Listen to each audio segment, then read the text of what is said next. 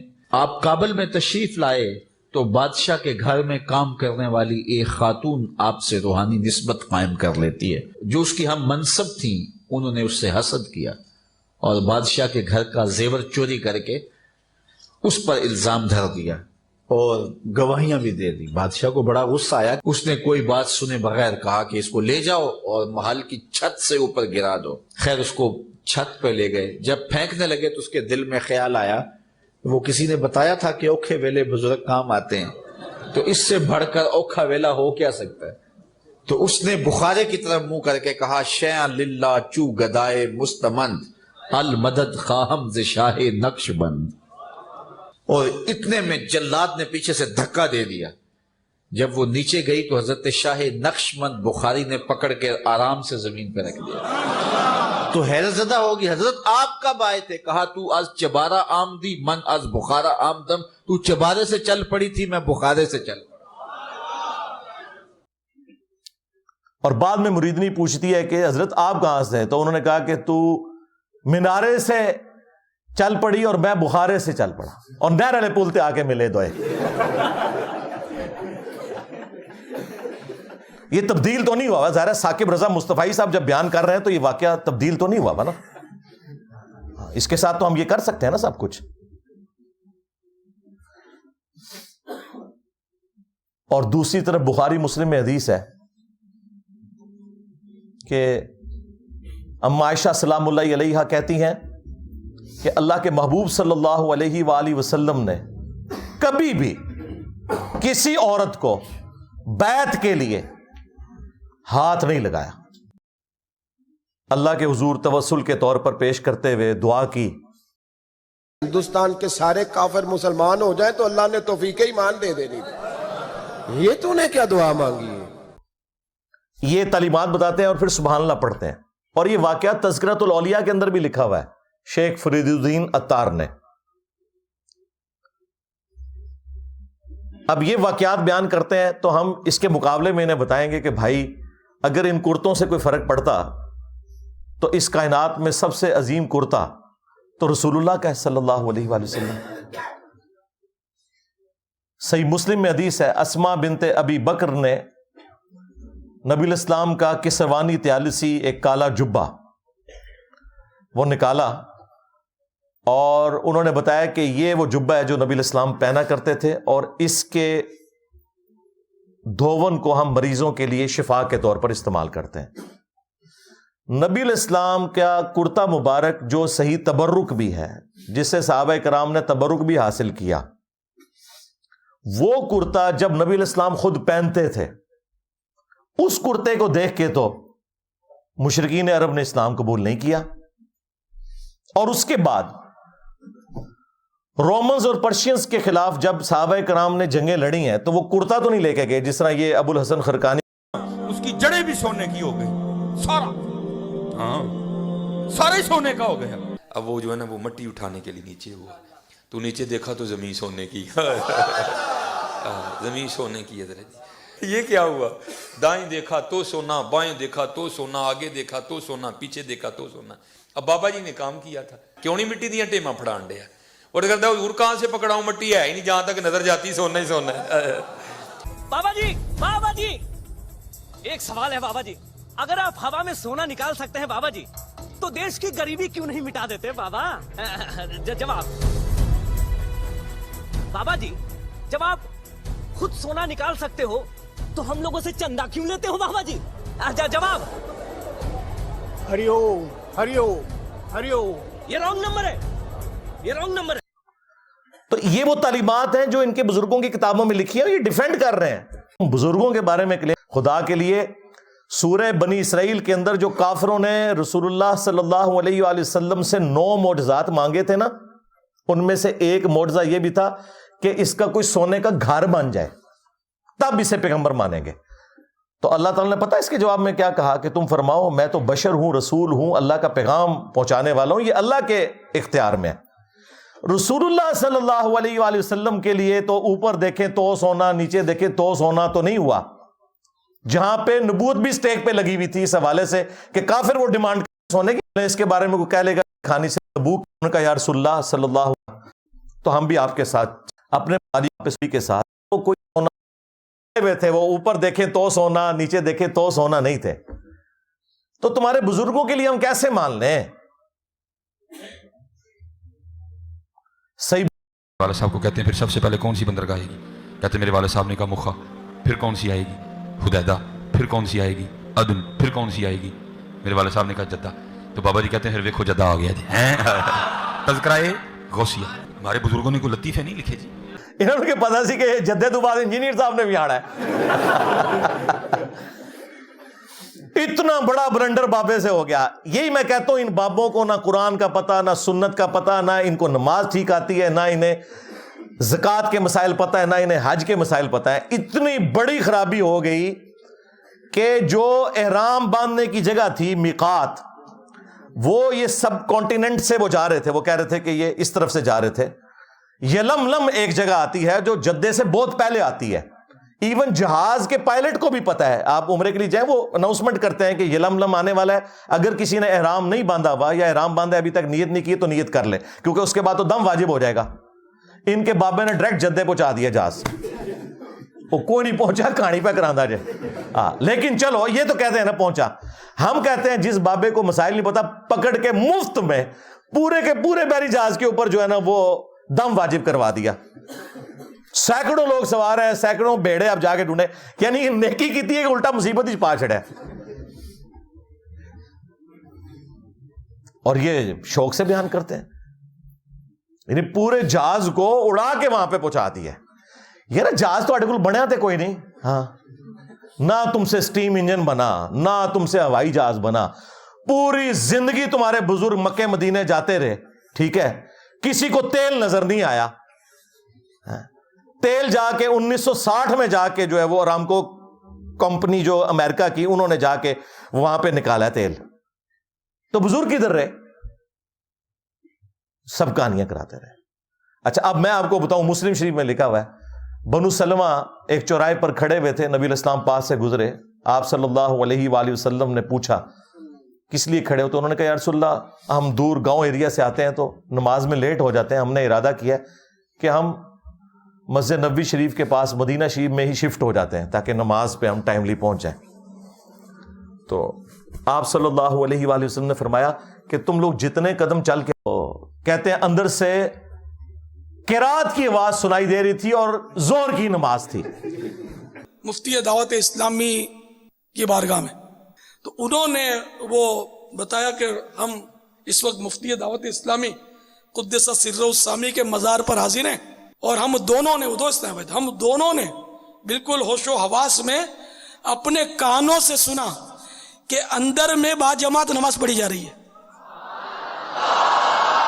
اندر میں نماز پڑھی جا رہی ہے، باقاعدہ قراءت سنائی گئی ہم کو، ظہر کا وقت تھا، باقاعدہ وہ قراءت سنائی دی گئی، ظہر کا وقت تھا، باقاعدہ وہ قراءت سنائی دی گئی، ظہر کا وقت تھا، باقاعدہ وہ قراءت سنائی دی گئی، اور سلام پھیرنے کے بعد اللہم انت السلاموں کی دعا بھی ہم نے سنی۔ اندازہ کرو، اور نیچے لوگ سبحان اللہ پڑھ رہے ہیں، اس سے آپ اندازہ لگائیں کہ ان کے آڈینس کتنا اپنا دماغ استعمال کرتے ہیں۔ زور کی نماز میں تو قرات اونچی ہوتی ہی نہیں ہے، کہانی ہے، کوئی آواز نہیں سی آ رہی قبر کے اندر سے یا باہر سے۔ ایسے نہیں ہوتا میرے بھائی، صحابہ اکرام کا سٹیٹس میں آپ کو بتاؤں، قبر تو بہت دور کی چیز ہے۔ صحیح بخاری میں حدیث ہے، نبی علیہ السلام کا ایک غلام تھا مدعم، جو آپ علیہ السلام کی سواری کا کجاوا کسا کرتا تھا۔ خیبر کے موقع پر ایک نامعلوم تیر اسے لگا، وہ شہید ہو گیا۔ صحابہ اکرام نے کہا کہ تمہیں شہادت مبارک ہو، نبی علیہ السلام کی خدمت بھی اور موت بھی آپ کی موجودگی میں آئی ہے، بالکل ٹھیک رزلٹ نکالا۔ لیکن نبی علیہ السلام نے پتہ کیا فرمایا؟ آپ نے فرمایا تم اسے شہادت مبارک کہہ رہے ہو، حالانکہ میں نے دیکھا ہے کہ اس نے مال غنیمت کی ایک چادر چوری کی تھی جو اللہ تعالیٰ نے آگ کی بنا کے اس کے اوپر ڈال دی ہے۔ صحابہ کرام کو تو سامنے میت کے اوپر کوئی چادر نظر نہیں آئی، ان کے بزرگوں کو نظر آتا ہے جی قبر کے اندر کون نماز پڑھ رہا ہے، کوڑ مار رہے ہو، اور نماز زور کی اور کہہ رہے کہ رات کی آواز باہر سنائی دے رہی تھی۔ زور میں تو آہستہ آواز سے ہوتی ہے، کوئی جھوٹ گھرنا تھا تو مغرب عشاء کا ذکر کرتا ہے، لیکن وہ چور اپنی لنگوٹی چھوڑ جاتا ہے نا، اور ہم تو تیار بیٹھے ہیں پکڑنے کے لیے، چھوڑ ہی نہ ہو تب بھی ہم پکڑ لیتے ہیں، جب کوئی اتنی چھوڑ کے جائے تو ویسے پکڑی جائے گی۔ تو صحابہ کرام اپنے گھروں کی طرف دوڑے، اگر کسی نے غلطی سے بھی کوئی ایک رسی کا ٹکڑا بھی اٹھایا تھا نا، یہ سمجھ کے کہ اس کی کیا ورتھ ہے، لا کے مال غنیمت میں جمع کروایا کہ اس کی وجہ سے ہماری پکڑ نہ ہو جائے۔ پھر بخاری مسلم میں حدیث موجود ہے کہ نبی علیہ السلام دو قبروں کے پاس سے گزرے تو رک گئے۔ صحابہ کرام نے کہا یا رسول اللہ آپ کیوں رکے ہیں؟ فرمایا دو قبر والوں کو عذاب ہو رہا ہے۔ صحابہ کرام کو تو نہیں قبر کا عذاب نظر آیا، ان کے بزرگوں کو کشف القبور ہوتا ہے، جی آخرت کا بتا دینا، اور چھڑ دو آخرت کا 10 دن دینا۔ یہ دیکھ کے نا، دیکھ کے میری میکینیکل انجینئرنگ کا ایک فارمولہ نہیں پڑھ سکتے، سمجھانا تو دور کی بات ہے جب تک انہوں نے سیکھا نہ ہو کہانیاں۔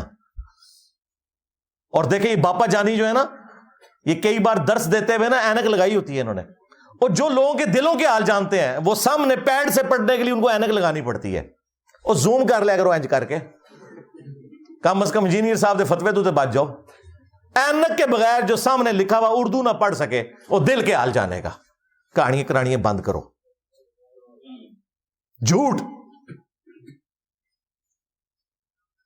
اپنی طرف سے چیزیں بنا بنا کے مارکیٹ میں پھینکتے ہیں، اور لوگوں کو جو ہے نا وہ اپنے بزرگوں کا پھر اسیر کیا ہوا ہے کہ جی ہمارے بزرگ تو یہ کر لیتے تھے، تو وہ کر لیتے تھے، تو یہ کر لیتے تھے۔ تو نبی علیہ السلام نے کہا ان دو قبر والوں کو عذاب ہو رہا ہے، ان میں سے ایک چگلی کھاتا تھا، دوسرا پیشاب کے چھینٹوں سے نہیں بچتا تھا۔ آپ نے پھر ایک درخت کی ٹہنی توڑ کے اس کے 2 حصے کیے، اس پہ لگائے، اور فرمایا جب تک یہ ہری رہیں گی ان کے عذاب میں تخفیف ہوگی، نبی علیہ السلام کی دعا کی برکت سے۔ پھر مسلم شریف میں حدیث ہے، نبی علیہ السلام نے فرمایا کہ میں نے ارادہ کیا کہ میں اللہ سے دعا کروں کہ تمہیں عذاب قبر سنوا دے، دیکھ تو کوئی سکتا ہی نہیں، لیکن پھر میں اپنے اس ارادے سے پیچھے ہٹ گیا، مجھے خدشہ ہوا کہ تم اگر عذاب قبر سن لو تو اپنے مردوں کو دفنانا ہی چھوڑ دو گے، اتنا خوف کھا جاؤ گے۔ صحابہ اکرام کو تو عذاب قبر دیکھنا تو دور کی بات، نبی علیہ السلام کہتے ہیں تمہیں تو سنوایا بھی نہیں جائے گا، اور یہ لوگ اپنے بزرگوں کے بارے میں کلیم کرتے ہیں۔ سب کہانیاں بنائی ہوئی ہیں، جھوٹ ہے، جھوٹ بولو اور بولو، بولتے جاؤ، اسی لپیٹتے جاؤں گے تھوڑی اینڈ جیڈی نے گچھی انہوں آگ لا دیں گے قرآن و سنت کے دلائل سامنے رکھ کے۔ اور پریکٹیکلی ایک ہوا ہے انڈیا میں، ایک مولوی ان کا قادری تقریر کر رہا تھا، بڑا اچھل کود رہا تھا، اس کی شلوار اتر گئی، وہ آپ نے ویڈیو دیکھی ہوئی ہے نا؟ یہاں کے فارغین تبلیغ اس طرح کریں گے، سارے علم کو ہم دیوبند کی مکتب میں شامل ہو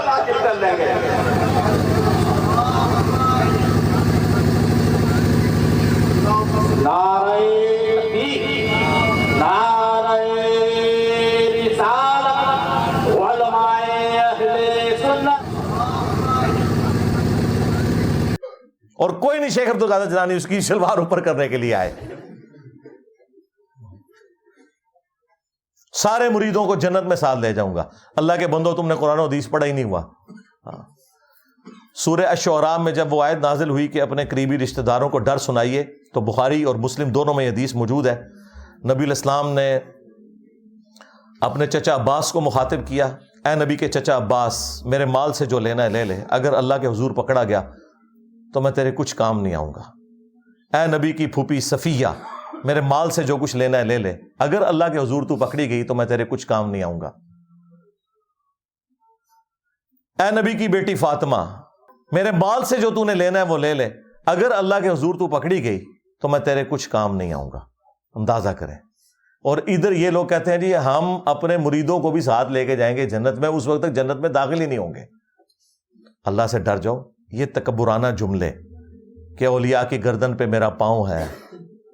اچھا پھر یہ بھی یہ پورا قصیدہ ان کی طرف قصیدہ غوثیہ منسوب کیا ہوا ہے. اور وہ پیر میر علی شاہ صاحب کے دربار کے اوپر نا جمعے کے دن مصطفیٰ جان رحمت پہ لاکھوں سلام تو کبھی کبھار ہی پڑھا جاتا ہے، قصیدہ غوثیہ برل وہاں پہ پڑھا جاتا ہے. یہ قیامت تک سورج جو طلوع ہوگا وہ مجھے میری اجازت سے طلوع ہوگا، مجھے بتائے گا کہ کیا کچھ ہونا ہے. پتہ نہیں کیا کچھ کہانیاں لکھی ہیں نے، مطلب وہ جو کوئی صحابی بھی نہیں سوچ سکتا اپنے بارے میں. تو یہ ساری کی ساری باتیں کرنے کے بعد پھر میں بولوں کہ نہ بولوں کہ میرے نبی سا ہے ہی کوئی نہیں، بابے تے شے ہی کوئی نہیں. کیونکہ یہ جتنے میں نے 7-8 واقعات آپ کو بابوں کے بتائے ہیں نا، اس کے مقابلے میں قرآن و سنت کی تعلیمات بتائی ہیں. تو اب میں حق بجانے میں ہوں یہ کہنے میں